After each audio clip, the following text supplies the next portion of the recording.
구약 성경이라는 게 이제 구체적인 역사를 사용해서 신앙 원리가 뭔지 이걸 가르쳐 주는 메시지로 가득합니다. 여러분 아이들이 그림 일기를 쓰잖아요. 여러분 때는 그림 일기란 게 있었나? 난 잘 모르겠는데 제가 초등학교 저학년 때 한 뭐 1, 2, 3학년 그 정도일 때까지인데 기억은 잘 안 나지만 그러니까 뭐 그림 일기를 이렇게 숙제처럼 내주잖아요. 그럼 이제 방학 때 생판 놀다가 개학하기 바로 하루 전에 개학하면 그 일기 검사하니까 그 일기 검사라는 걸 왜 하는지 사람이 일기를 지가 자유롭게 쓰든 말든 해야지 그걸 강제로 일기를 쓰라 하는 게 난 이게 올바른 건지 잘 모르겠어. 선진국에도 그렇게 하는지 그건 잘 모르겠지만 여러분 혹시 머릿속으로 끄떡이거나 한번 흔들어 어릴 때 일기 쓰기라는 거 있었어요? 여러분 또래? 다 있었네. 그 강제로 써갔어야 됐나? 숙제처럼? 아, 그랬어요. 끄떡이는 사람 연식이 좀 있는 사람이 보라 앞에서 계속 끄떡이는 그래. 아니 뭐 또 젊은 친구들도 그럴 수는 있잖아, 그지? 난 그게 왜 그렇게 싫었는지 모르겠어. 그때도 그 어린 마음에 쓰기 싫은 거에 대한 변명인데 속에서 이제 반항심이 생기는 거죠. 아니 일기라는 게 내 이야기인데 그걸 왜 쓰라 마라라고 학교가 결정하냐. 이런 저항의식이 진짜 있었습니다. 하여간 뭐 안 써가면 안 되니까 종일 방학 내내 놀다가 이제 개학 하루 전에 밀린 걸 이제 다 쓰는데 그럼 이제 그때부터는 일기가 아니라 글짓기가 되는 거예요. 더군다나 이제 거기다 그림 일기라고 해서 위에는 그림까지 그려야 되니까 또 나처럼 이렇게 미술 별로 관심이 없고 그림 잘 못 그리는 사람들은 정말 이게 그림 일기라는 게 얼마나 스트레스인지 몰라. 이제 지금도 그 생각을 하면 이게 쌓인 스트레스가 있어요. 그리고 밑에 이제 칸이 있잖아. 글을 쓰는 칸. 이거 어떻게든 처음부터 끝까지 채워야 되는데 그 얼마 되지도 않지만 그래서 저는 늘 그 옛날 그림 일기 같은 거 보면 매일 제일 앞에 네 글자 똑같아요. 나는 오늘 이거를 계속 쓰다 이 말이지. 그럼 벌써 네 글자는 확보하고 들어가잖아. 그러면은 나중에 이제 선생님이 나를 불러서 이제 일침을 주는데 분명한 논리를 말해주더라고. 그러니까 일기는 네가 그날 한 일이지. 그러니까 나는 오늘이란 말이 없어도 네가 오늘 한 일이라는 거 다 아는 거다. 앞으로 이 글을 사용하지 말아라고 하시더라고. 그래서 제가 뭐 네 하고 왔지만 내가 몰라서 그런 게 아니잖아. 나도 다 알아. 근데 빈칸을 빨리 채우려고. 그러니까 그렇게 한 거죠.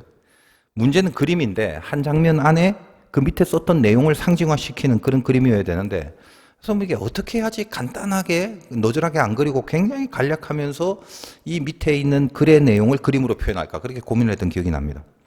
뭐 그림 그리는 실력이 거의 없었으니까 적어도 뭔가 제일 간단하게 그려야만 했는데 그냥 이렇게 딱 보면 이렇게 알 수 있는 뭘 말하고 있는지 뭐 그런 장면 그렇잖아. 그걸 그려야 되잖아요.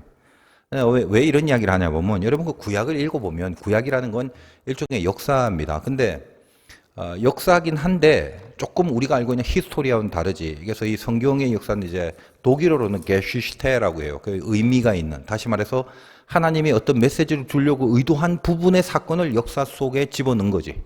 전체 뭐 삼국사기, 삼국유사 이런 것처럼 전체 역사가 있는 것이 아니라 그런 개념이 역사입니다. 근데 그렇게 왜 역사를 기록을 했냐 하면 그 역사의 사건 하나하나, 그 내용 하나하나를 통해서 이 배우에서 그 그림, 즉 그 역사의 스토리가 말하는 메시지, 상징이 뭔지 그걸 우리들에게 주려고 하는 의도를 갖고 성경이란 역사를 우리에게 주신 겁니다. 그러니까 왜 이런 말을 합니까? 모세가 주인공으로 등장하는 출애굽기에서 그럼 모세가 이야기하는 그 영적 메시지는 뭐냐? 수없이 말했지만 이 구약의 모세는 무조건 그리스도의 예표가 됩니다.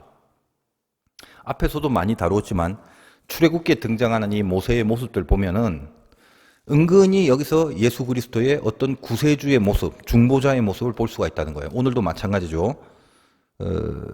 모세를 통하여 출애굽을 시키는 것 자체가 그대로 예수 그리스도 통해서 우리 인류를 구원시키는 이런 하나님의 계획을 역사 현실 안에서 지금 우리에게 소개하고 있다는 거예요. 구약의 역사를 통해서. 오늘 이제 사실 모세는 그 예수님으로 따지자면 겟세마네와 같은 아주 간절한 기도를 하는데 그 예수님의 심정을 그대로 전하고 있다는 것을 우리가 어렴풋이 알게 합니다. 일부러 그걸 느끼게 하려고 오늘의 이 본문을 준 거지. 대표적으로 2장의 32절을 보면 지금 우리 뭐 하냐면 금송아지 사건 때문에 계속 벌 받고 이랬잖아. 지금 그 사건의 이제 그 내용을 지금 우리는 하고 있습니다. 그 마지막이죠. 오늘은 그 금송아지 사건에 32절에 그러나 이제 그들의 죄를 사시옵소서. 그렇지 아니하시면 원하건대 주께서 기록하신 책에서 내 이름을 지워버려 주옵소서. 이런 간절한 기도를 하는 거지.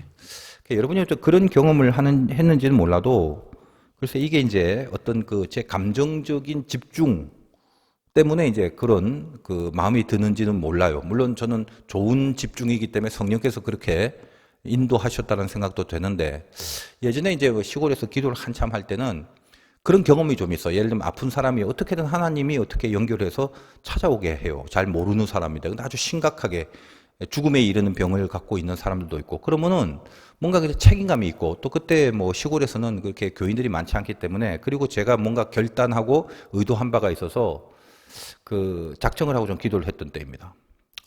근데 내 마음에 이제 어떤 생각이 드냐면, 꼭 그럴 필요는 없고, 또 꼭 그게 은혜는 아닌데, 그냥 이렇게 마음속에서 그냥 이 사람이 죽는데 하나님 살려달라고, 대신에 나를 죽이셔서라도 이 사람을 살려달라고 하는 기도가 마음속에서부터 나오더라는 거지.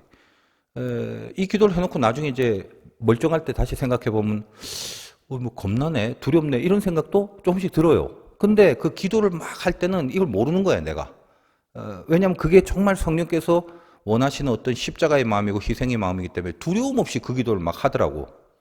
하고 나서 이제 제정신일 때는 또 뭔가 내가 왜 그렇게 기도를 했지? 뭐 이런 생각이 얼핏 들 때도 있어요. 그러나 그 집중되는 순간에는 그럴 수 있다라는 걸 제가 이제 그 경험을 통해서 좀 압니다. 그런데 모세 같은 사람도 한번 보라고. 어떻게 보면은 모세를 하나님이 어떻게 평가하면은 이 세상에서 제일 온유한 자다라고 그러잖아. 근데 이 온유한이라는 말이 인격적으로 착하고 얌전하고 이런 걸 말하는 게 아니야. 이 프라우스라는 말은 야생 동물을 길들인다는 단어이기 때문에, 여러분 모세가 40대 애국 간원을 쳐 죽이는 아주 폭력, 어떻게 보면 제가 살인자야, 모세의 죄는. 그러니까 이 사람을 죽이는 정도의 폭력성이 강한 모세. 어쨌든 간에 자기의 위치와 포지션이 있다 보니까 이 히브리 민족을 구해야 된다는 그 모세는 자기의 유모가 모친이죠. 친엄마. 그런 섭리가 있었지. 그래서 옛날부터 애굽의 왕족으로 컸지만 자기가 히브리 민족이고, 뭔가 히브리 민족에 대한 그 뭔가 이제 국뽕이 있었다 이 말이지. 내가 어떻게 하면 좀 이 자리를, 이 위치를 이용해서 내 민족을 위해서 딱 한번 그 영웅처럼 뭐 이런 게 있었을 거야, 분명히. 그걸 엄마가 계속 주입을 시켜줬겠지. 넌 하나님의 뭐 백성, 히브리 백성 이런 식으로. 그래서 사실은 어떻습니까? 그 애국과 히브리인들이 뭐 싸우고 있는 뭐 여러 가지 그 싸움 속에 그 괜히 그 오지랖을 넓혀서 들어간 거지. 뭐라도 하겠답시고. 그래서 사람을 하나 죽인 거야. 쳐서 죽인 거지, 그것도. 근데 솔직히 말해서 애굽의 왕족 정도 되면 그 정도 사건은 그렇게 크게 문제화 안 될 수 있어요. 싹 덮을 수 있고, 왕족인데, 당시의 왕족이란 건 어마한 건데. 근데 하나님의 섭리라는 게 기가 막히지. 아무것도 아닌 모세 정도라면 정말 아무것도 없이 쓱싹 해치울 수 있는 그 사건 하나를 갖고 빌미가 돼서 광야로 쫓겨나 버려요.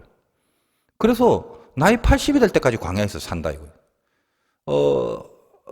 인생 어떻게 보면 뭐 단 패망한 거겠지. 내가 갖고 있는 꿈, 소망, 비전, 그런 걸 이룰 수 있는 어느 정도 포지션이 된다라고 생각했는데 그게 하루아침에 다 무너져 버리는. 저도 개인적으로 뭐 그런 유의 영적인 어떤 수준이 어느 정도인지, 그때 그 낙담의 영적 차원이 어느 정도인지 저도 조금 알아요. 개인적으로 뭐 여러 번 말했지만 나는 그 예수를 믿기 비포 애프터가 분명히 달랐지. 그 전에 비포의 그 삶의 내용과 기준들이 하루아침에 폭망하게 되는, 그래서 더 이상 내가 예전에 꿈꾸고 예전에 기대하고 예전에 바랬던 내용의 미래는 전혀 전개될 것 같지 않은 환경 속으로 떨어집니다. 살 소망이 없는 거지. 그러니까 내일이 없는데 오늘에 살 소망이 뭐가 있겠어. 근데 왜 살았냐고? 하나님이 그냥 그날을 무던히 견디게만 해주신 거야. 뭐 신나서 뭐 이기면서 승리하면서 쾌재를 부르고 그렇게 견디는 게 아니에요. 하나님이 주신 믿음 하나 때문에 그냥 거기에 붙잡히고 붙들려서 그냥 가만히 그 자리에 그냥 있었던 거. 그거 말고는 더 이상 아무것도 없는 거야.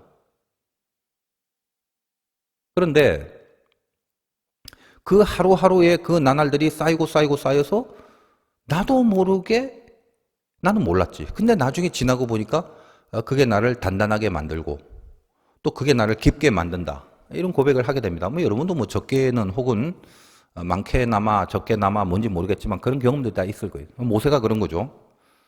나이 80이 돼서 그때까지만 해도 아직은 좀 힘이 덜 빠진 것 같아.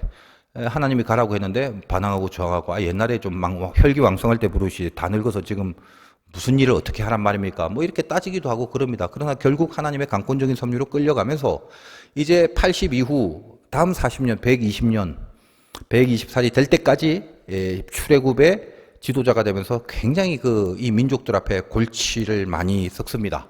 마음도 상하고. 그러니까 얘네들이 말을 안 듣는 거지. 하나님이 보내주시고 수많은 기적과 은혜를 줬지만은 진짜 말 지독하게 안 듣잖아. 그래서 성경 읽어보면 나도 이 족속보다 훨씬 못한 사람인데도 불구하고 읽다 보면 열받았고 내가 좁히고 싶을 정도로 이스라엘 백성들은 참 말을 안 들어요. 근데 그 모세가 어떻게 됐나? 온유한 사람이 됐다. 왜 온유하게 된 겁니까? 저들을 위해서 이 기도를 할 수 있다는 거예요, 드디어. 나를 위해서 사람을 죽일 수 있는 모세가 나를 죽여서 사람을 살리는 경지로 바뀌었다. 이게 야생동물을 길들이라는 이 프라우스라는 단어를 모세에게 쓸 수 있는 그런 그 온유함이다라는 거지. 그러니까 그 온유는 핵심이 그건 거야. 나를 죽여서 남을 살리는 경지까지 가는 걸 성경이 말하는 온유라고 그러는데 이 작업을 할 수 있었던 그리고 했던 가장 중요한 인물이 우리가 잘 알고 있는 예수님의 십자가의 사건이지.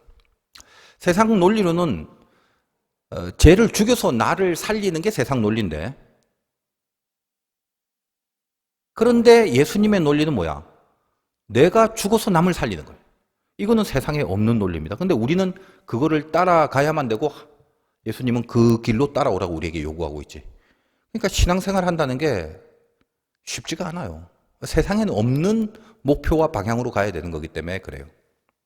그러니까 여러분이 이 말을 듣고도 사실은 이제 신앙생활 잘 안 하고 있거나 초신자들 좀 어린 친구들은 저게 뭔 말인가 나하고 상관이 없는 말이다라고 그렇게 느껴질지도 몰라요. 그러나 여러분이 이제 이 반열에 들어설고 믿음을 저버리지 않고 이 길을 걷게 된다면 결국 그것이 예수 믿는 길이고 그것이 내 인생의 가장 중요한 하나의 목적이 돼야 된다는 것에 동의를 하는 그런 시기가 점점 여러분 인생 속에 올 것입니다. 뭐요? 나를 죽여서 남을 살리는 거예요.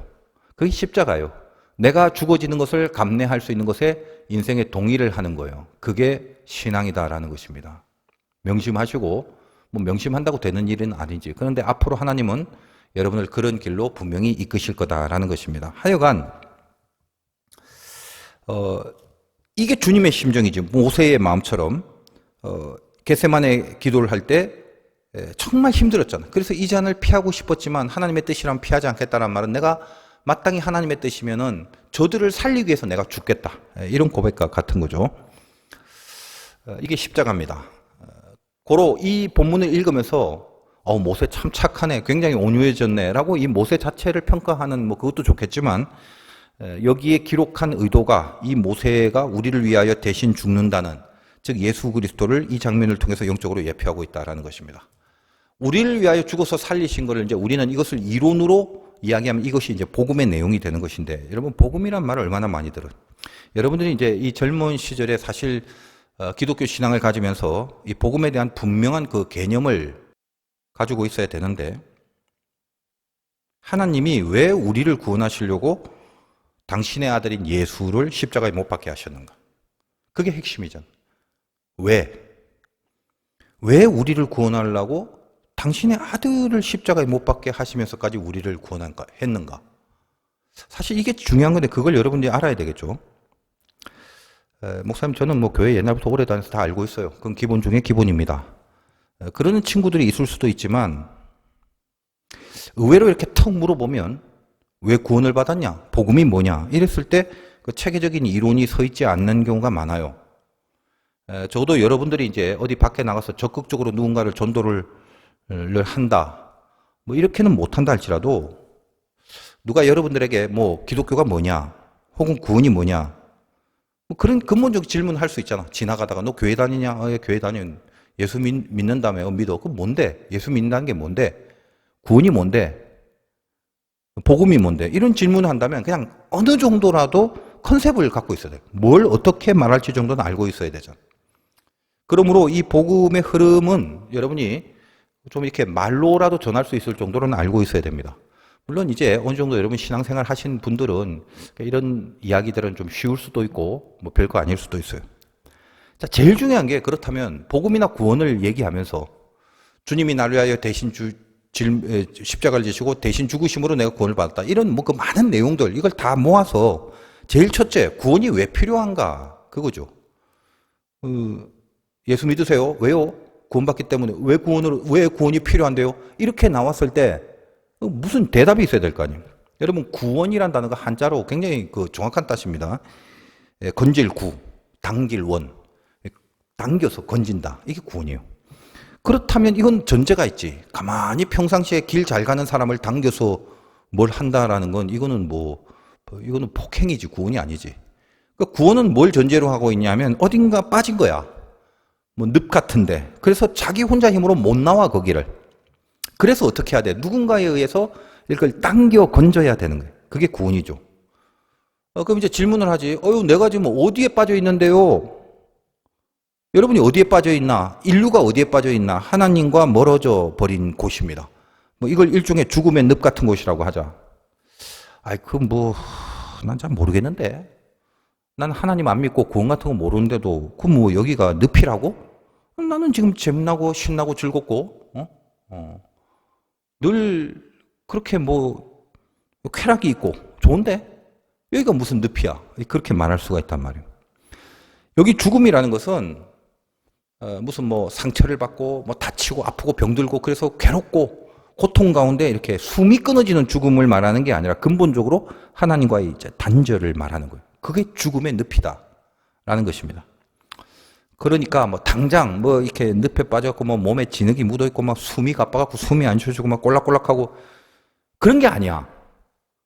그럼 뭘로 네가 하나님과 단절되었다는 걸 알 거냐 이거예요. 어떻게 단절되었다는 걸 아는데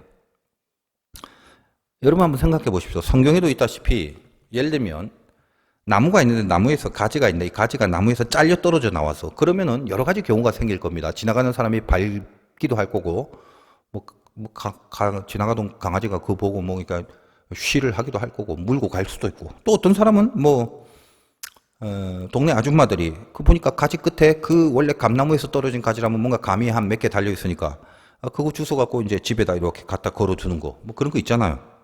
예전에 감 달린 나뭇가지 같은 거 걸어두고 홍시 될 때까지 내버려 두고 홍시 되면 먹고 그런 게 좀 있잖아. 그러니까 길가에 떨어져 있으면 그거를 사람이 밟아서 그 가지가 으깨지든지 아니면 홍시가 될 때까지 그걸 계속 집에 달아두든지 일단 다 똑같아. 어떤 의미에서 가지가 나무를 떨어져 나와 버리면 더 이상 그 나무가 아니에요. 그 존재론 자체가 그래. 그러니까 나무가 아니기 때문에 이 나무 뿌리에서 올라오는 양분을 가지는 더 이상 먹지 못해. 이 말을 좀 인간적으로 말하면 그런 거예요. 지 출신이 어딘지를 모른다고. 그렇죠. 김신의 감나무에서 이게 떨어진 건지, 이신의 과수원에서 떨어진 건지. 이미 떨어져 버리면 나무하고 분리가 되는 순간 출처가 없어지는 거예요. 떨어져 나가면 모릅니다. 여기가 아주 중요한데, 인간이 아무리 똑똑하고 달나라나 화성 같은 데를 갔다 올 수 있는 그런 경지가 됐다 할지라도 제일 심각한 게 뭐냐? 너 왜 사냐를 물어보면 이걸 모른다는 거예요. 족보가 사라지기 때문에 그래요. 여러분 어른들이 뭔 이야기하다가 할아버지들 이런 얘기 많이 해요. 저도 이제 그런 할아버지들 하는 그런 예전에 그런 소리 많이 나왔는데 예를 들면 족보도 모르구나 그러면 에라이 이 뿌리도 없는 녀석아 이 족보도 없는 녀석이 이런 얘기를 많이 한다 이 말이야. 근데 이게 아주 상스러운 비하거든. 너는 뿌리가 없다라는 거지. 이거 우리가 영적으로 한번 생각해 보자면 하나님이 뿌리인데 내가 죄를 져갖고 하나님과 단절이 돼버리면 이 나무 뿌리를 모르는 거야. 출처가 어딘지를 몰라. 그래서 내가 누군지를 모르니까 앞으로 무슨 열매가 열리게 되는지 나는 어떤 가지인지도 몰라. 감나무에서 떨어지면 감이 몇 개 열려다 치자. 근데 안 열렸으면 지가 감인 줄 알 거야? 사과나무에서 떨어진지 어떻게 알아? 그러니까 이런 거예요. 인간은 출처, 어디서부터 왔다가 어디로 가는가 그걸 아는 게 뿌리를 아는 건데. 그지? 그런데 아무리 똑똑하고 무슨 인류대학을 나오고 오만 공부를 많이 한 천재들이라도 이 문제에 대해서 세상의 학문이나 과학이나 철학을 통해 풀 수가 없었던 거지. 그게 뭐다? 그게 네가 인간이 하나님과 단절된 증거입니다. 증거. 이게 정말 웃기는 거야. 여러분 주위를 둘러보면 그냥 이 책상 앞에 성경책 마이크 옷 하다못해 컵 이런 자질구레한 아무것도 아닌 것들도 그것이 거기에 있는 목적은 굉장히 명확해요. 목적 없이 존재하는 건 세상에 아무것도 없다. 근데 유일하게 만물의 영장인 인간만큼 이게 신비거든. 왜 사냐? 네 목적이 뭐냐? 대답을 안 해. 안 하는 게 아니라 못해. 못할 뿐만 아니라 관심도 없어. 관심이 없을 뿐만 아니라 있어도 그걸 알 수 있는 능력 자체가 우리에게는 없어. 왜? 뿌리로부터 이미 떨어져 나가버렸기 때문에 그래. 그러니까 제일 중요한 게 그거거든. 어디서부터 그리고 어디로. 이걸 인간이 모른다는 거야. 어디서부터 왔는지 모르고 어디로 갈지 모르니까 그 존재론 자체는 방황이라는 거지. 그거밖에 없어요.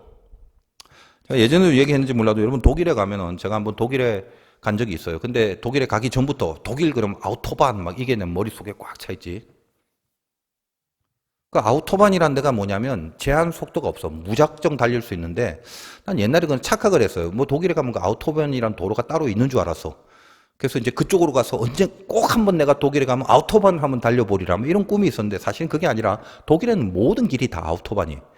그럼 그게 무슨 말이냐면 아우토반이긴 한데 제한 구역이 있어. 딱 가서 여기서 몇 킬로 하면 그때는 그 킬로 안에 들어가야 돼. 그래서 제한 구역이 정해지는 것만 딱 벗어나면 그때부터 이제 마음대로 달립니다. 뭐 부카티 TV로 뭐 이런 아주 여러분 듣도 보도 못한 그런 슈퍼카 같은 경우는 시속 400km 이상까지도 그런 이게 공도로인데도 그렇게 달릴 수가 있는 거죠. 그래서 이제 차들이 뭐가 있나 이렇게 봤는데 내가 렌트를 한 차는 우리 같은 부부가 나를 태워서 이제 그쪽으로 갔었는데 그들이 이제 렌트를 한 차가 아우디였어요. 그래서 차 좋네 하고 이제 타고 있는데 이렇게 아우토반을 달리면서 보니까 벤츠, BMW, 아우디 99%가 다 그거야. 그래서 나는 아니 이 사람들이 왜 이렇게 잘 살지 하고 착각을 했는데 그게 다 독일 차잖아. 그래서 여기 독일이지. 그러니까 이런 차들을 타지. 근데 그렇게 좋은 차를 탈 수 있는 이유가 뭐냐면 그 정도 차가 있어야 아우토반을 그래도 달리는 거지. 내가 한번 몰아봤어요. 몰아봤는데 순간 속도 200은 금방 나오고 270, 280까지 났는데 이게 차가 그 정도 되면 좀 이렇게 좀 약간 좀 겁이 나고 그래야 되는데 밟을수록 깔려.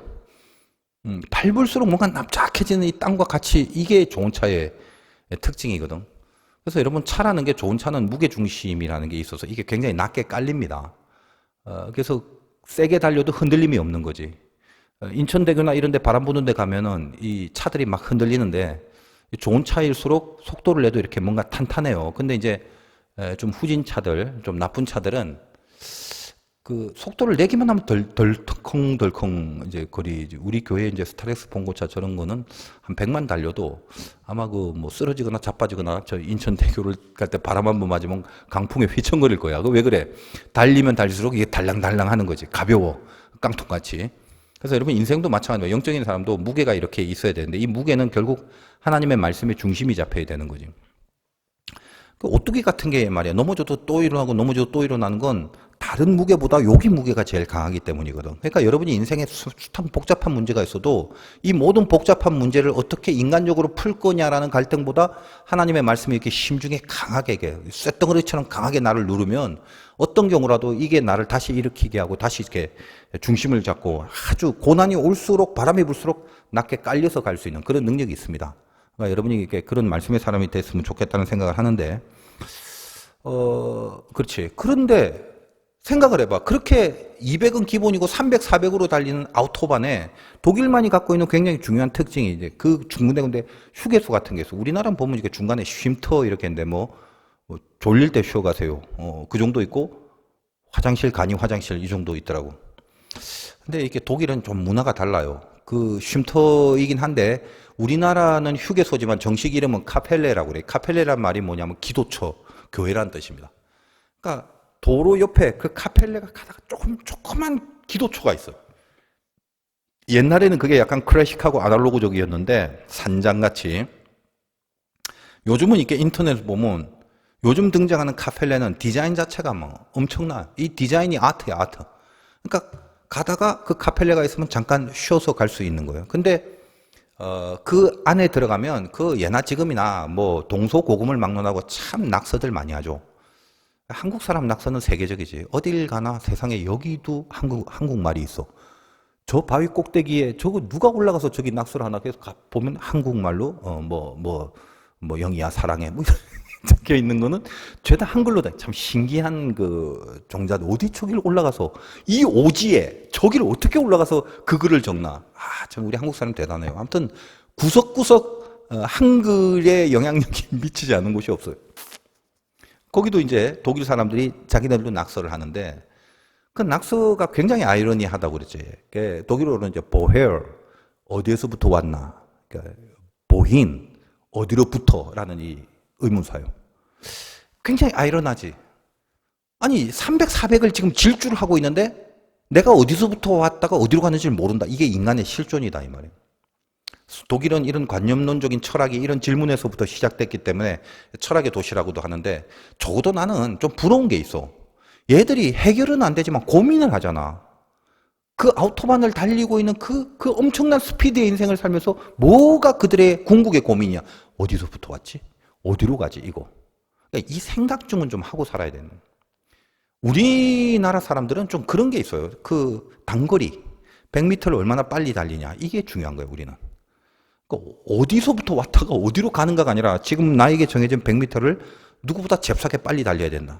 여기에 모든 것을 몰빵을 하죠. 그래서 우리나라가 제일 잘하는 거는 결국 그 인터넷 속도밖에 없는 거야. 그러니까 선택과 결단의 철학이 없다 보니까 극단적 선택도 빨라. 빨리 죽는다는 걸 빨리 결정해버려. 금방 포기하고 금방 팽개치고 금방 관둬요. MZ시대라는 게 말이 게 좋은 게 아니야. 내가 봤을 땐 물론 장점도 있겠지. 그러나 전반적으로 깊이의 부재, 전체를 통찰하는 통찰력의 부재. 그러니까 여러분도 마찬가지겠지만 지금 고등학교 졸업하면은 어떤 일을 싫든 좋든 필연적으로 해가야 된다는 생각보다는 전부 다 어떤 거요? 전부 다 어제가 한탕주의지. 20대들 중에 주식 안 하는 사람이 없고 이제 코인에 손대고 그러다가 진짜 버는 사람도 많이 생기고 또 진짜 망하는 사람도 많이 생기고 중요한 건 버냐 망하냐 뭐가 좋냐 안 좋냐의 문제가 아니라 철학의 문제지. 인생을 전반적으로 그렇게 볼 수 있는 거.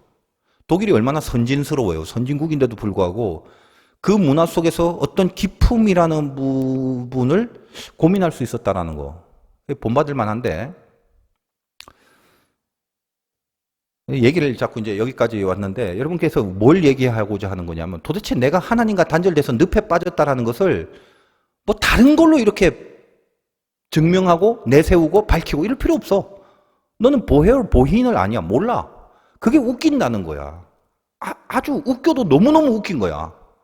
그걸 모르고 우리는 숨을 쉬고 좋다고 있는 거지 지금. 산다 이거야. 산다. 왜 사냐 도대체. 응? 웃기는 거지. 저는 근데 어릴 때 약간 그런 하나님의 은혜를 주셨는지 약간 그 근성이 철학적인지 사실 그런 생각을 굉장히 많이 했어요. 죽음에 대해서. 어디로 가지 죽으면? 난 어떻게 된 거지? 아무튼 이런 생각 어릴 때 뭐 공부도 제대로 뭐 아는 것도 없고 그냥 막연한 이 본능적인 생각 답답해갖고 어떨 때는 그런 생각이 막 숨이 막힐 때도 있었고 어떨 때는 막 누워서 생각을 하는데 처음 막 우주 끝까지 날아가고 난 죽어서 어디 이거 생각하니까 막 한숨이 푹푹 나오기도 하고 그런 경험을 제가 어렸을 때 좀 했어요. 그러니까 이런 거예요. 그 참을 수 없는 존재의 가벼움이란 그 책도 있잖아요. 그지? 그런 느낌. 이 근본을 모르고 그냥 산다는 게 이게 정말 참을 수 없는 이 가벼움이라는 거지. 특히 나같이 이게 전형적인 T형 인간한테는 근본을 모르고 산다는 건 굉장히 힘든 거거든. 뭐 이제야 이제 하나님의 은혜를 주시고 믿음을 주셔서 다 알게 됐죠. 근데 이런 무지가 즉 하나님과의 단절, 즉 죄로 인해서 뿌리에서부터 잘려 떨어져 나간 가지에 불과한 존재구나. 이걸 이제 알게 된 거고. 이래서 이런 거구나. 그래서 뿌리를 모르고 보힌이 안 되는구나라는 걸 이제 알게 된 거지. 그럼 이제 어떻게 해야 되나? 죽는 거죠. 뿌리에서 올라오는 생명이 없는데 내버려두면 그냥 말라서 죽는 거지. 그런데 말라서 죽게 내버려 두지 않고 그걸 잡아당기는 거야. 이게 구원. 늪에서 끄집어 내주신 거죠. 나무로 말한다면 이 나무를 다시 그 가지를 주워서 나무에 접붙여 준 것입니다. 그게 구원이야. 그러니까 사느냐 죽느냐 그 문제죠. 그 유명한 햄릿의 to be or not to be, that is question이라는. 여기서 산다 죽나 to live, to die가 아니라 to be라는 철학적 용어를 썼다. 무슨 말이다? 존재란 말이야. 존재냐 비존재냐 그게 문제다. 그 정도로 이해를 해주면 더 고상해지겠죠. 원래는 내가 뭐 햄릿 책을 다 읽어보진 않았지만 그냥 줄거리만 봐도 그런 거예요. 이런 거예요. 죽고 싶은데 고달프다 이거야. 근데 죽고 나서 아무것도 없으면은 편한데, 죽음 이후가 아무것도 없다면 편한데, 혹시 죽음 이후에 세계가 있다면 그것도 죽음 이후에 또 다른 현실이 될 건데, 그러면 어차피 죽음 이후라도 현실이라는 건 골 때리고 골치 아프다. 고로 나는 지금 죽을까 말까, 즉 존재일까 비존재일까를 고민하고 있다. 뭐 그 정도의 말이거든. 하여간 다시 죽음에서부터 생명으로 붙여지는 이 구원의 작업을 하나님이 하신다는 거예요. 그럼 하나님이 내버려 두시고 왜 그걸 끄집어내서 끌어당기냐? 이유는 하나님의 가장 중요한 캐릭터, 속성, 사랑, 그거 하나 때문이에요.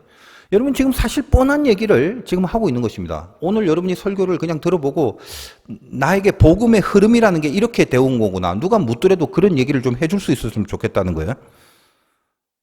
왜 끄집어내는데? 사랑이야, 사랑. 그래서 하나님은 사랑이라고 하는 거야. 그래서. 그러니까 뭐다? 당신이 사랑하는 인간이 죽는 거를 그냥 내버려 두지 않는다는 거죠. 그게 사랑의 속성이니까.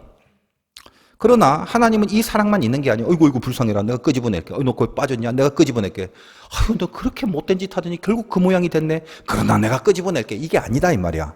끄집어내 주시긴 해도 뭐가 만족이 돼야 되냐면 사랑과 동시에 두 기둥, 공의가 있어야 돼. 공의.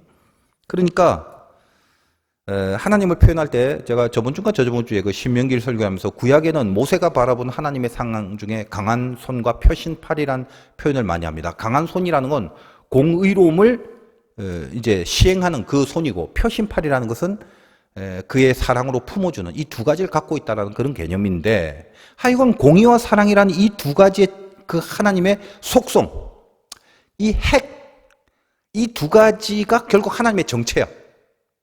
이게 만족이 돼야 된다는 게, 그냥 끄집어내주는 게 아니라 공의가 만족이 돼야 되는 거죠. 무조건 구원시켜야겠다. 잡아당겨주고 싶지. 마음은 그렇지, 하나님은. 그러나 공의를 해결하는 작업이라는 게 있습니다. 그러니까 뭐다? 의롭지 않으면 잡아주고 싶어도 안 돼. 그게 그냥 하나님의 정체입니다. 그럼 어떻게 해야 돼?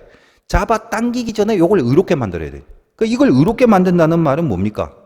얘가 범하고 있고 저지르는 죄가 사라져야 돼. 그러니까 죄를 적어도 용서하거나 죄를 없애야 되는데, 그러면 그 방법을 우리 기독교가, 즉 하나님이 어떻게 했냐면 예수 그리스도를 통해서 그걸 행하시기로 한 거다 이 말이에요. 그래서 그 계획은 이미 여러분이 창세기 읽어보면 에덴 동산에 선악을 알게 한 나무와 옆에 생명나무가 있죠. 그걸 함께 두는 것으로 파악을 할 수 있습니다. 꼭 질문하지. 그럼 선악과 안 만들면 되지. 왜 그걸 만들어갖고 따먹게 하시냐고.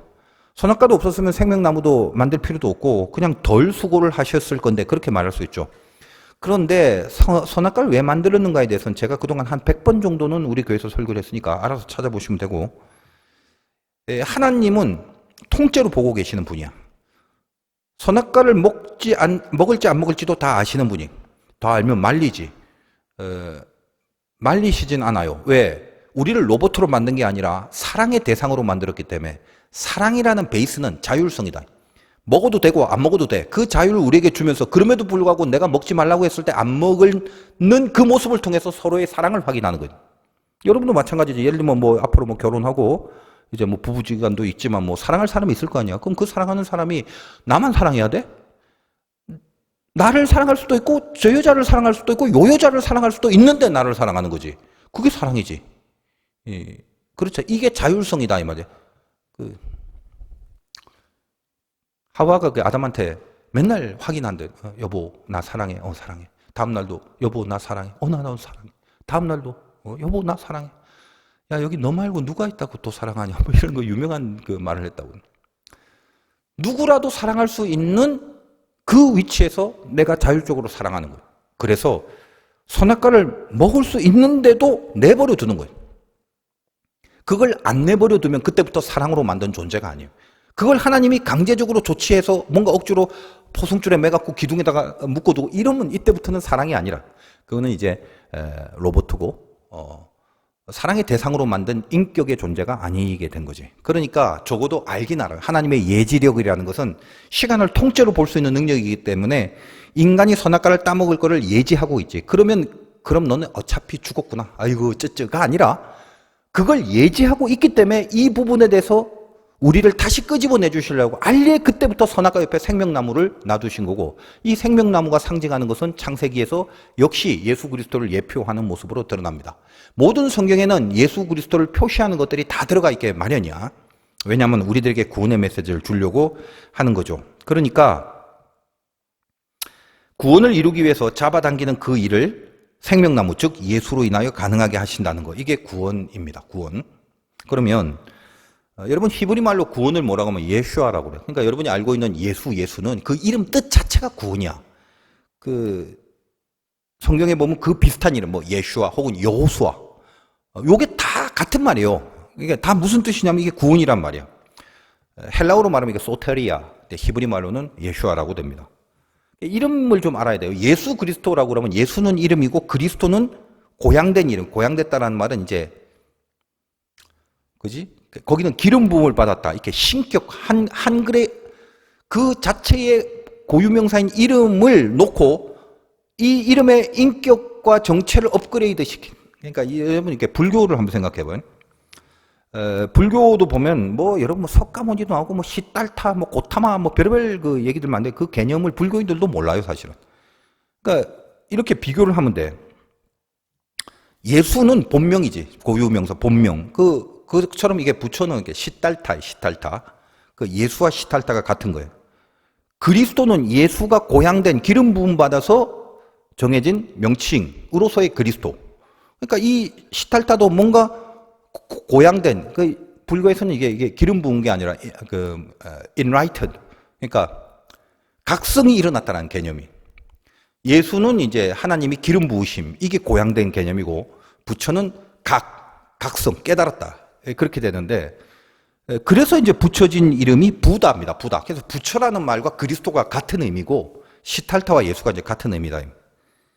그 석가모니라고 하는 거, 석이라는 말이 그냥 성씨예요, 성씨. 그 시탈타가 파가 있잖아. 뭐 경주이시 무슨 이시. 그런 것처럼 어떤 그 파가 있을 건데, 그 가문의 이름이 석가모니. 모니라는 말은, 이게 성자라는 말이에요. 그러니까 석가모니, 석가, 즉, 그 전문적으로 말하면 이제 사키야, 석가라는 가문에서 성자가 하나 나왔어. 그래서 이걸 석가모니라고 하는 또 다른 하나의 그 예명이 되는 것입니다. 그런 것처럼 그리스도 예수다라고 하는 것은 예수라는 이름이 세상에는 많지만 그 예수 자체가 구원이란 뜻이고 그 예수를 기름 부음 받아서 메시아로 고양시켜진 그 몸 전체를 보고 그리스도 예수. 이렇게 이야기를 하는 거예요. 내가 지금 왜 이야기를 하냐면 하나님이 그의 공의를 만족시키고 그의 사랑으로 우리를 끄집어내기 위하여 사용한 그 존재가 그리스도 예수가 되는 것이 기독교다라는 거예요. 그러면 왜 그 예수가 어떤 방법을 통해서 우리에게 구원을 이루었는가? 여러분 늘 저 세상 사람들이 의심하고 말도 안 된다라고 말하는 것 중에 예수님의 동정녀 탄생에 대한 이야기를 많이. 이 땅에 신이 내려와서 인간의 몸을 입어서 그리고 우리를 대신해서 죽게 한 거, 그것이 우리를 용서하고 구원하는 방법이다라는 거예요. 삼위일체에 대해서 제가 뭐 또 얘기하자면 너무 길어지니까 다 빼고 결국 예수님, 성령님, 하나님은 한 분 하나님이신데 다른 말로 하면은 우리가 말할 때는 독생자 아들 이렇게 표현하지만 결국 그분이 하나님이다. 하나님이 친히 당신 자신이 인간의 몸을 입고 인간 가운데 오신 거예요. 오늘 낮 예배도 했지만 하나님은 시간과 공간을 창조하셨고 그 시간과 공간을 넘어서 계신 분인데 우리 안에 육신의 옷을 입고 들어왔다는 것은 친히 우리로 하여금 같이, 즉 우리 시간과 공간 속에 임하신 거죠.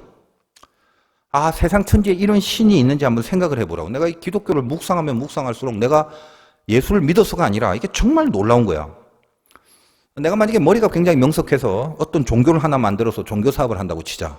요렇게 하면 인간의 심리를 이용해서 요렇게 만들어갖고 요런 이론을 만들어서 요렇게 하면 딱 될 것 같다. 나도 뭐 멋들어진 거 하나 만들 자신이 있어. 근데 기독교를 가만히 보면 처음부터 끝까지 예를 들면 내가 만든다면 무슨 영웅 같은 전설을 하나 만들 것 같아. 뭘 봐도 뭘 느껴도 영웅일 수밖에 없는 신격화된 뭐 탄생부터 예를 들면 막 그냥 나오면 안 되잖아. 알 까고 나와야 되고 뭐 태어나자마자 막 한 살 때 공중부양하고 뭐 갑자기 막 천자문하고 툭 치니까 영어가 줄줄 나오고 막 이런 거 신화 같은 이야기. 그래야 교주가 만들어지고 막 그 신을 만들 거란 말이죠. 여러분 그 이단들의 교주 보면요 전설들이 있어요. 전설들 다 뭐 뭐 40일이 아니라 뭐 80일 금식기도 했느니 뭐 그 다 거짓말이거든. 죽어요, 그러면. 근데 이제 그렇게 뭔가 이상하고 신비한 것들을 자꾸 이렇게 전설화함으로써 어떤 교주, 인간 위급의 어떤 걸 만들려고 이제 애를 쓰는 건데, 그런데 저나 여러분들은 이제 기독교 신앙을 갖고 있다 보니까 이제 이미 들어서 안 거지만 사실은 우리 처음부터 백지로 한번 생각을 해보자는 거야. 인간의 죄를 구원하기 위하여 신이, 그 인간을 만든 신이 스스로 인간이 돼갖고 그 인간 대신에 죽음으로 그 인간을 용서한다라는 이 이론, 이게 어떻게 인간의 머리에서 나올 수 있는 그런 내용이 될 수 있겠냔 말이지. 이게 이해해요? 난 아무리 생각해도 와, 이거는 사람의 머리에서 나올 수는 없는 거다. 이건 절대로 만들어질 수 없는 종교다라는 생각이 드는 거야. 그러니까 똑똑해야 이제 이런 깨달음이 와요. 그러니까 여러분은 이미 알고 들어서 그런갑다지만 이런 시스템이 구축이 안 된다고, 인간의 머리로는. 어떻게 인간을 만들고 그 인간의 죄를 용서하기 위하여 다시 신이 인간이 돼서 인간을 위해 대신 죽음으로 인간을 이런 게 어딨어? 이런 구상이 어디서 나와 도대체? 하여간 납득이 안 되고 이론적으로도 말도 안 되는 거라고 생각해서 나도 처음엔 은혜 때문에 예수를 믿긴 믿었지만 그냥 그건 은혜 때문에 믿어지긴 했는데, 야, 이런 말도 안 되는, 이게 뭐야 하고 있었는데 자꾸만 성숙해지고 뭘 내가 더 자꾸 알아갈수록 이 복음이란 내용은 정말 이게 인간이 만들 수는 없는 거구나라는 걸 자꾸만 깨닫게 되는 거예요. 그러니까 저 세인들이 말했던 동정녀 탄생도 마찬가지지. 이게 무슨 우리나라 저 뭐 주몽이나 박해서세 뭐 이런 사람 어떤 시조를 만들기 위해서 신화처럼 그렇게 꾸며낸 얘기가 아니라 이 흐름에, 즉 이 하나님의 속성에 대한 분명한 논리를 주려고 그렇게 될 수밖에 없는 필연이거든, 이게. 여러분 한번 생각해 보세요. 공의와 사랑의 하나님은 한 인간이 죄를 짓고 있는데 그걸 다시 붙들어 올리고 싶다는 거야. 사랑 때문에 붙들어 건져 올리고 싶은데 공의를 만족해야 돼. 그럼 공의를 만족하려면 이 인간의 죄가 사라져야 되는데, 죄가 사라지려면 적어도 죄를 용서받으려면 등가의 값을 치러야 되는 거야. 다시 말해서 탕감이 돼야 된단 말이야. 그 탕감이란 게 뭐냐? 죄에 대해서 벌을 받아야 된다는 거지. 오늘 출애굽기도 마찬가지입니다. 그들이 금송아지를 만든 죄에 대해서 벌을 받잖아. 하나님이 물론 이제 그 저지른 죄에 해당하는 그 정도의 벌을 준다면 이건 다 죽여야 될 판이거든. 그러나 어떻습니까? 다 진멸하지 않으시고 정도는 약하다 할지라도 적어도 공의를 적용시키지. 너희들의 죄 때문에 이렇게 된다. 그렇지만 전체를 다 싸그리 진멸시키지는 않으십니다. 원래는 진멸돼야 될 죄인데 살려주시고, 그러나 뭐예요? 그냥 손 털고 에이 봐줄게가 아니라 벌을 분명히 받잖아요. 그러니까 이들의 입장에서는 감사해야지. 원래는 죽어야 되는데 죽어야 되는 벌을 받을 수밖에 없는데 죽어야 될 그 죄 때문에 죽을 수밖에 없는 우리 죄를 그래도 하나님이 용서하시고 공의만 만족을 시키면 우리와 함께 하고 싶으시다는 그 사랑 때문에 어떻게든 하나님의 이 공의를 만족시키려고 열심을 다해 우리를 위한 어떤 조치를 취하신다라는 이 하나님의 마음. 그 조치가 결국 뭔데? 그의 아들을 죽이시는 방법까지 선택할 수밖에 없었다는 이 아픔. 이 깊은 사랑. 이걸 나 혼자만 묵상했으면 벌써 눈물을 흘려야 됐을. 그러나 여러분의 표정을 보고 얘기를 하면 적어도 눈물이 안 나오는 이 깊고 깊은 이 진리. 이게 기독교다라는 거. 이걸 언제쯤 여러분들이 이제 살면서 절절하게 느낄 수 있을지는 모르겠어요. 어떻게 하면 돼요? 다시. 내가 죄를 짓고 하나님과 멀어졌기 때문에 죄에 대한 벌을 받아야 되는 거지. 그래야 탕감이다. 그래서 공의를 만족시켜야 돼. 그럼 어떻게 해야 될까? 얘 대신 누군가 하나 보내서 벌을 받게 되면 되지. 그래서 길동이를 보내서, 길동아 미안한데 얘 내가 사랑하니까 얘 대신에 네가 벌을 받거라 해서 가서 알겠습니다. 뭐 걱정하지 마세요. 잘하고 올게요. 갔는데 이게 탕감이 안 돼. 왜 탕감이 안 될까? 길동이를 봤더니 길동이가 죄네. 들어간 놈보다 길동이가 더 죄가 많아. 그러니까 여기서 징역을 받든 벌을 받든 그 벌은 이 길동이 자체의 죄에 대한 벌밖에 안 돼. 깨달음이 온 거지. 안 되겠구나, 인간은. 모든 인간이 죄가 있으므로 이 인간의 죄를 대신해서 벌 받을 수 있는 인간은 없다는 것을 아는 거지. 그럼 어떻게 해야 돼? 인간이 아닌 걸 보내야 돼. 그래서 그 뭐 옆에 있는 그 뒷산의 산신령을 불러갖고 그 당신이 인간이라서 인간의 죄가 없으니까 당신이 가서 대신 벌 좀 받고 오라. 그거 못하겠냐고. 흔쾌히 갔어. 근데 이것도 탕감이 안 돼. 왜? 벌이라는 건 아픔이 동반이 돼야 되는데 그래야 죄에 대한 벌인데 이 산신령이 아픔도 못 느끼고 감옥에 있다가 지 혼자 뭐 어디 오리탕 먹고 싶으면 유체이탈해서 붕 날아가서 뭐 오리탕도 먹고 돼지고기 먹고 싶으면 또 이따 뭐 그날 밤에 또 나가고 야식으로 라면 먹으러 또 분식집에 가고 지멋대로 왔다 갔다 하는 벌이라는 것에 대한 아픔을 못 느껴. 그래서 힘도 안 돼. 그럼 두 가지를 만족시켜야 된단 말이지. 벌을 대신 받을 수 있는 존재가 필요한데 그 존재는 자기가 죄가 없어야 돼. 그리고 벌에 대한 아픔을 느낄 수 있어야 돼. 이게 벌의 의미가 있지.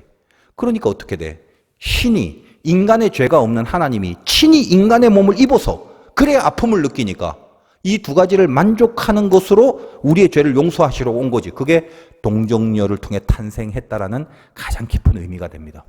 여러분이 믿고 있는 동정녀 탄생은 만들어낸 신화, 우러러 보이게 만들려고 그런 어떤 과장과 꾸밈이 있었던 게 아니라 그 사실 자체가 팩트일 뿐만 아니라 그 팩트에는 스며있는 논리가 있다는 거예요. 복음에 대한 논리가. 기독교는 아무리 봐도 이거는 인간이 만들 수 있는 수준이 아니야. 이 방대한 이 스토리, 이 리뎀프티브 히스토리, 이 구속사 전체는 절대로 인간에 의해서 되어질 것이 아니다. 오늘 이 하나님의 마음을 여러분이 느꼈으면 좋겠고, 뭐 시간이 지금 언제 또 오래 간 것 같은데, 오늘 말씀의 제목이 죄의 보응인데, 그 보응이란 말이 어디 나옵니까? 그 34절에 보면 이제 가서 내가 내게 말한 곳으로 백성을 인도하라. 내 사자가 네 앞서 가리라. 그러니까 이 말은 모세에게 알았어. 너 메시아의 역할이구나. 너를 통해서 예수의 예표를 내가 이렇게 보여준다. 그러나 내 공의와 사랑이 있기 때문에 사랑으로 말한다면 너는 이제 앞으로 백성을 이끌어가서 저들의 앞서 나가서 저들을 인도해라. 내가 너희를 사랑해서 그런다. 그러나 내 공의가 있기 때문에 내가 보응할 날에는 그들의 죄를 보응하리라. 그 벌에 대해서도 내가 내버려 둘 수는 없다라는 거예요. 그 얘기를 하는 것입니다. 근데 여러분이 이게 지금 성경에 조금 제가 이게 성경을 연구하면 불만이 이 번역하는 사람들이 뭐 그런 얘기까지 여러분에게 할 수는 없지만 이 보응이라면 여러분 느낌 어때? 뭔가 이렇게 한 대 줘 팬다는 느낌이잖아. 죄에 대한 보응. 그런 느낌이 든다 이 말이에요. 그런데 성경에서 물론 어떤 죄에 대하여 벌을 내린다는 의미가 없는 거는 아닙니다. 없는 건 아닌데 원래 이게 그 원어가 파카드라는 히브리 말인데 그 원래의 오리지널 뜻이 제일 중요하잖아. 이게 무슨 말이냐면 직접 찾아간다란 말이야, 보응이.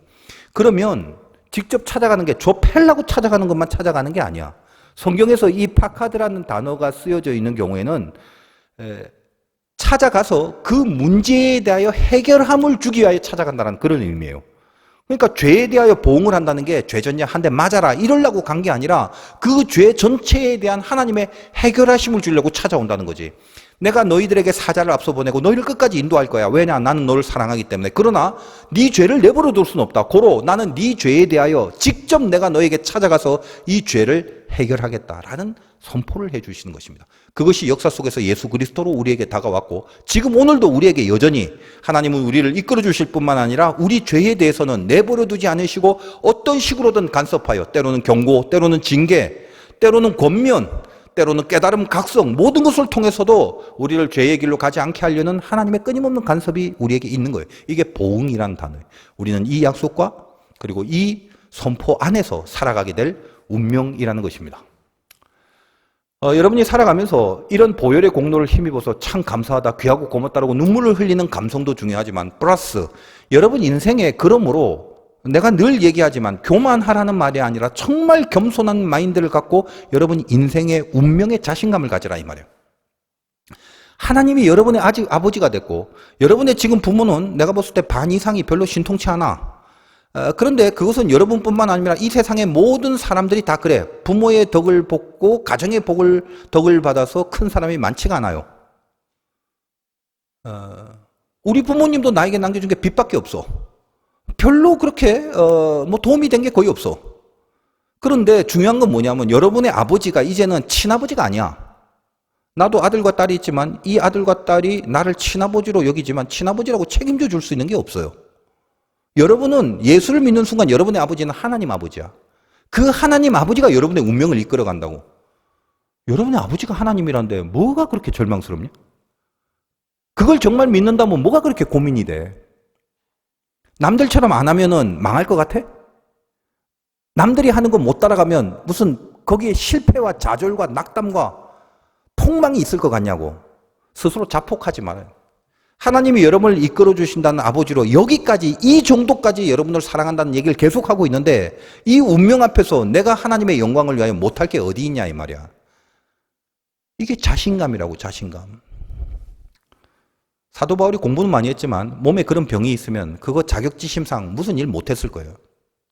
내가 이 모양으로, 이 몸으로, 이 머리로, 뭐 이 학벌로, 이 돈으로, 이 무슨 뭐라고 할까, 이 지능으로, 이 인격으로, 뭐 여러 가지를 동반해서도 하나님의 일을 하기에는 굉장한 역부족이었겠지. 그러나 하나님은 그런 곳으로 인간을 사용하지 않습니다. 큰 그릇을 사용한 적이 없어. 깨끗한 그릇을 사용하지. 뭔가 담을 수 있는 것을 사용하는 거지. 사도 바울은 그런 게 있었어요. 이 가시 때문에 약할 때 강함 되신 하나님을 알고 더 하나님 앞에 의지하는 마음이 있었잖아요. 하나님 없이는 안 된다라는 그런 어떤 가난함이 있었죠. 그래서 늘 아버지를, 그 하나님을 믿는 믿음으로 그의 사역을 하게 됩니다. 능력 주신 자 가운데 있는 거지. 하나님이 여러분을 어떻게 어느 정도로 사랑하신다는 걸 안다면 여러분 인생은 절대로 핑계댈 수 없으며 태만할 수 없어요.